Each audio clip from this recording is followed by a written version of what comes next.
But ladies and gentlemen, this sounds very, very familiar because we all know that the king of sanctioning around the world is America.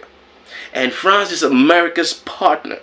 The West and their allies, they always use this whole sanction system. If you see me in the streets, better holler at me. Seeking for a beat, throw them dollars at me. I don't like defeat, take that away from me. You tryna be like me, you couldn't handle my story. But we gon' let you know, we gon' let you know. We gon' let you know, we gon' let you know. Hey guys, thank you for tuning in and welcome back to yet another episode of Hey, I just want to say thank you for always stopping by, man. I know that I've not been consistent, but like I told you guys, man, I'm just recovering from a pneumonia, and but I gotta keep pushing through because some of you guys keep coming on and trying to check on how I'm doing. For everybody who's checked on how Misterjaay is doing, I appreciate you and I love you. And my shout out to everybody in South Africa, man, Cameroon, Nigeria, man, Kenya, Uganda, Jamaica, Barbados, man, the Netherlands. Yo, it's a whole lot of you, man. It's all love. The United States, Canada, man, Germany, Italy. I promise I'll always do my best whenever my health permits. Now, ladies and gentlemen, when the military leader for Burkina Faso said that Africa's greatest misfortune was meeting France, he was not joking. And recently, man, the European Union, they have put up some kind of framework. They have enacted some kind of system that is going to sanction the Republic of Niger. Now you might be asking, how come all of a sudden the European Union has so much love for the Republic of Niger? Now let me just let you know what, you already know what is at foot. The Republic of Niger recently kicked France out of its territory. Now the Republic of Niger was, governed and led by a French puppet, Mohamed Bazoum. And normally, if you've been following African history, whenever there's a takeover in any African country, man, usually the leaders do not leave. They do not stay alive to see the whole process. And we are almost 3 months in now after the coup that occurred in the Republic of Niger. And you all remember when after this coup took place, and the military junta started inviting some of these European representatives in Niger to meet and talk so that they can come to a compromise that they can understand. But there was one recalcitrant European Union, that's France, and its ambassador. They kept saying that they do not recognize the new government in place.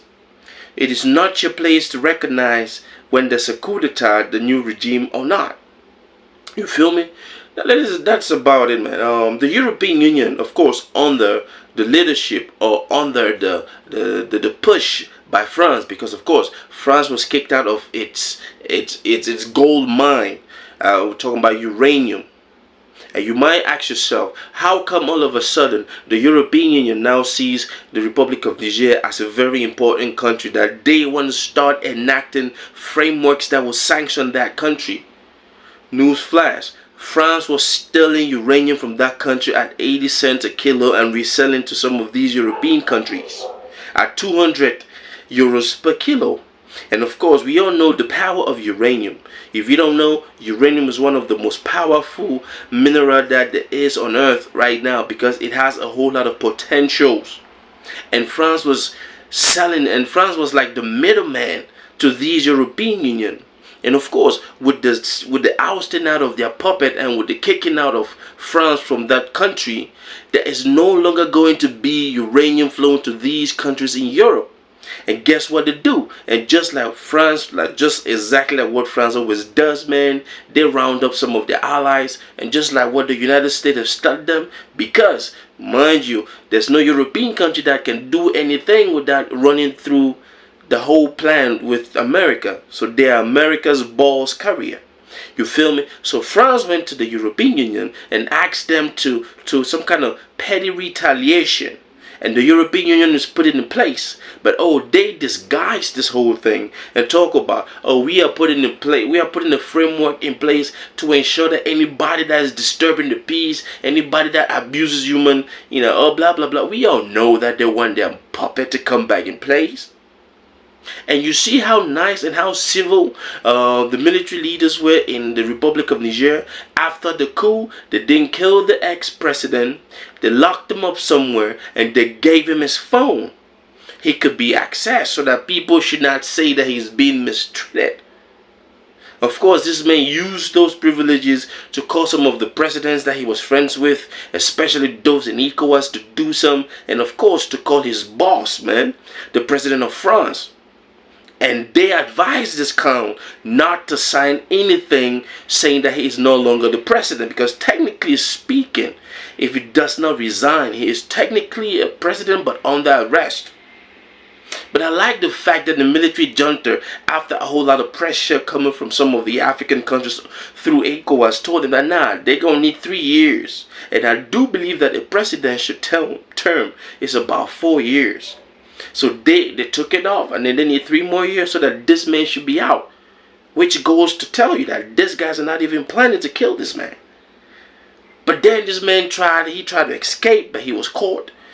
Foreign, entities tried to use their foreign helicopters to fly this man to Nigeria, of course, to France. Look, these guys have taken the food out of the mouth of France. And in its petty ways and its retaliative ways, France is trying to use the European Union to place sanctions on this little country.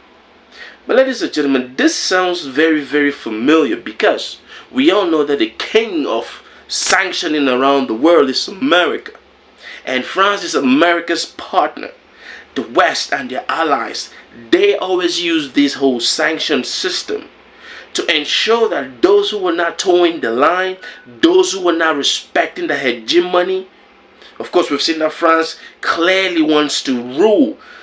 The whole concept of French African colonies gaining independence in the 1960s, that was all a lie, because France did not leave.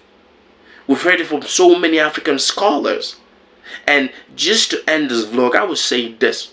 For French-speaking Africa, or for African countries to actually be free, France needs to be eradicated from the continent. We've seen that France has always gone behind the backs of some of the greatest pro-Pan-Africanist movements from Africa to always put in place some of its players that they can corrupt. We see that with the African Union, because the African Union is like a toothless bulldog. In Africa, they are not doing anything. We see that with the taking out of Muammar Gaddafi. This man who was really doing great job for Africa, man. This man was a true African hero. Now, I don't care what you tell me about how he was treating his citizens, but this man single-handedly did a whole lot for Africa as a continent. Talk less of the fact that he was one of the brainchild, one of the power, one of the people behind the creation of Organization of African Unity, which is now the African Union.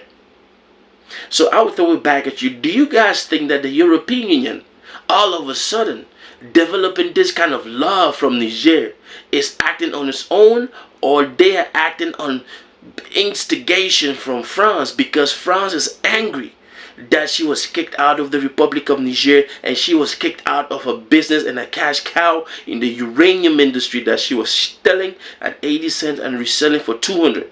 Leave a comment. I thank you for checking Misterjaay out, man. We got a whole lot to talk about. Peace. Creation, reaction, God. Big up TRB family. Misterjaay, I see you. I know some artists don't do this. God bless you and your family.